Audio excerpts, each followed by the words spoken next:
everyone! So 2 years ago I uploaded a video sharing with you guys my vlogging cameras, and so today I thought I'll give you guys an update because since then I have upgraded my cameras. So currently I own a total of 4 cameras. Yes, that is very excessive and expensive for someone who only has like 10,000 subs, but for me it's really not all about the views or the amount of returns I can get.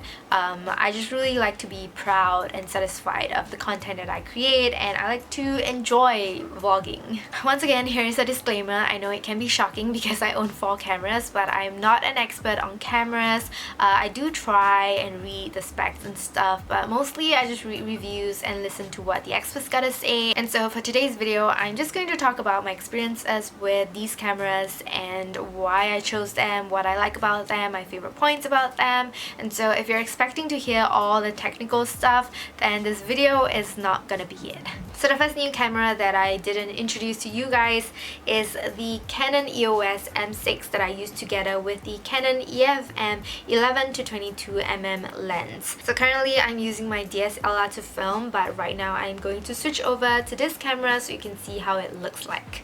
Okay, so I feel like this might be the very first time I have this camera on my tripod, but anyway, this is it. So I bought this camera back in March 2018 before I went to Phuket as my new vlogging camera because carrying my DSLR while I travel has become a really physically exhausting task for my aging self, and especially for short trips, I feel like a smaller camera like this one is sufficient and obviously a lot more convenient. Secondly, while I do have a compact point and shoot camera, it isn't wide angle, and personally I feel like wide angle lenses are the best for travel vlogs or just vlogs in general because you get to film yourself and your background at the same time, and if you're awkward vlogging in public like I am, then you won't have to stretch out your hands super far and everyone will know that you're vlogging. So to give you guys a gauge on how wide this lens is, currently I'm holding my camera and this is the widest it can go. So I think it's pretty good because it can capture my entire face. If you compare it with my DSLR, which I was using just now, I was also using a wide angle lens, and my DSLR is definitely more wide angle, but I feel like this one's still really decent. So like I said, this is the widest, and then it can zoom all the way here. So this is the max that it can zoom. This is a thing for wide angle lens. Because it's so wide, it usually doesn't have a good zoom function, so this is the max it can go, which I actually feel like is pretty decent as well. So this camera was over $1,000 together with the lens. It was a really expensive purchase for me, but I feel like it has really served me well. Ever since I got it, I've been vlogging a lot before I started getting insecure about my skin, but that's a totally different story. Of course, as compared to my DSLR, this has also been a lot more convenient to bring around. I've brought it along with me to Phuket, to Bangkok, to Taipei, and in addition, apart from just using this to vlog when I'm outside or when I travel, I also use this camera to film my lookbooks. Like I said, I'm not an expert on cameras, so even though this camera do have a manual setting where you can set your own settings, I always find myself screwing up the settings, and so embarrassingly I always use auto mode because I feel like that's just the safest choice. But I noticed that in low light the quality can come off a little bit grainy looking. And whenever I transfer photos from this camera to my phone, the quality is just bad. Like if you take a look at my Instagram, I feel like the photos that I take using this camera the quality is on par with the photos I take directly on my iPhone. Moving on to the next camera, I finally decided to just go for it, and I got myself a Sony on Black Friday. So right now I'm filming on my new Sony a6400 with the Sony E10-18mm lens. So I've been using Canon cameras ever since I got my DSLR, so that's like 4 to 5 years ago.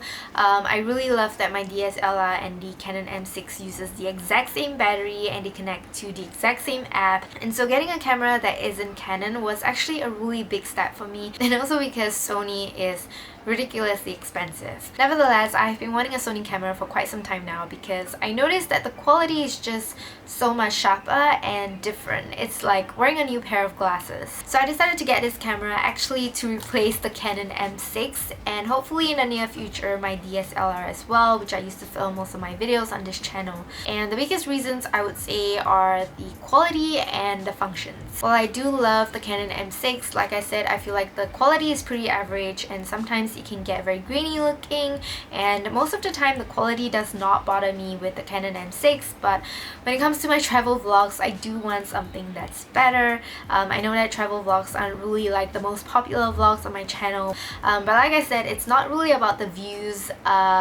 You know, for me, my travel vlogs are actually one of the more important vlogs to me because my memories from my travels are pretty much the most precious one to me, and I often go back and watch them, and so I just want to give them an upgrade. In terms of the functions, the Sony has so many functions. Like you can even customize the buttons, which to me is crazy. Honestly speaking, I'm still very unfamiliar with this camera and all the different functions and options that I have with this camera, but I feel like instead of being scared and taken aback and wanting to go back to something more simple like the Canon cameras, especially if you're new to photography or videography, I feel like it's always better to have more functions because this also has an auto mode, so you can always go to something that's preset before you start implementing your own settings when you learn more about the camera. So a couple of my favorite things of this camera, first of all, definitely the lens. This is not the widest this lens can go.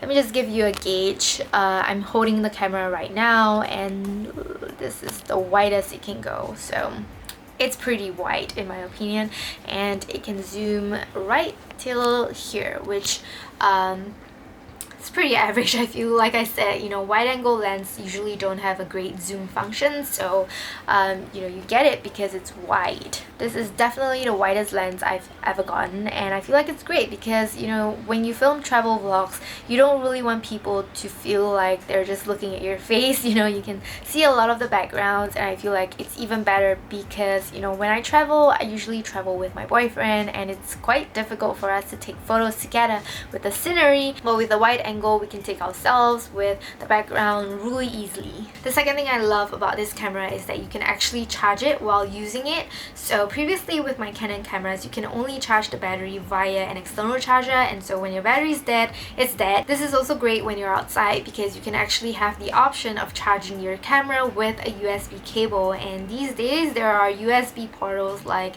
everywhere, even on the bus. Another function I love about the Sony is their picture profiles. So basically in here you can customize your own or use their preset picture profiles. You can see that some of them look very cinematic, so it's kind of like a built-in LUT, which is nice because LUTs are pretty expensive, and so it's nice to have a built-in one. So right now, if you're wondering, I'm just filming with the preset video mode.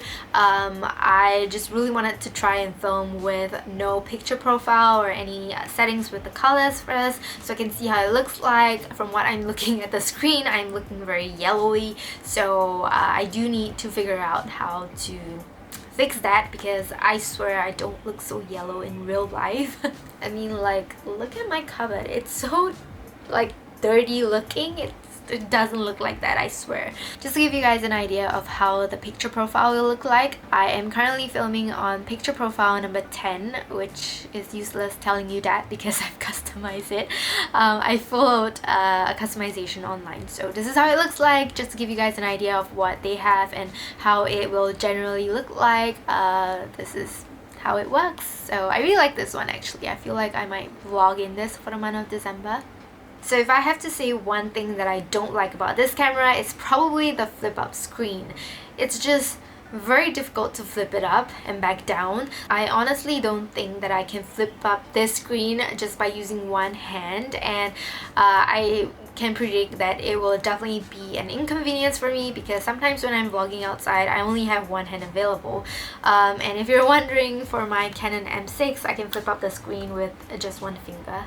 Some things that I'm not used to, I use the exposure setting a lot, and the Sony doesn't have a dial where I can easily access the exposure settings, but that is not a big issue because I was able to customize this button to help me get to the exposure settings quick. The other thing is that the Sony's touchscreen only works when you're trying to focus on something. It doesn't work on the menus or anything else, unlike the Canon cameras. So those are the two new cameras that I have added into my collection. The other two cameras I have shown you guys in the previous vlogs, and they are my Canon 750D, also known as the Rebel T6i, and my Canon G7X. Right now I am planning to keep my DSLR because the kit lens is really great for taking close-up shots shots of products, which I use very often whenever I take photos of products for my blog, and also close-up shots for my videos, like product reviews and stuff. So in addition, I feel like I have some sort of emotional attachment to this camera. I just feel like I cannot let it go. So currently I am gonna keep this. For my Canon G7X, even though I don't use this very often, there is no doubt that I'm gonna keep this camera, because pretty much most of my cameras are wide-angle lens, and so this is pretty much the only camera that has a great zoom function. And so I always use this whenever I go to concerts and whenever I travel, in case I need to take a picture of something far away, or I want to take a close-up shot of the scenery I'm looking at. This is great for that. Also, because this is my smallest camera, it's just great for those days where I'm just too lazy to bring out the bigger cameras. And I'm back on my DSLR. So we've come to the end of today's video. I hope you guys enjoyed this little update on my vlogging cameras. If you have any tips on using a Sony, please let me know, because I need tips. And yeah, thank you so much for watching. I will see you very soon in my next video. Bye!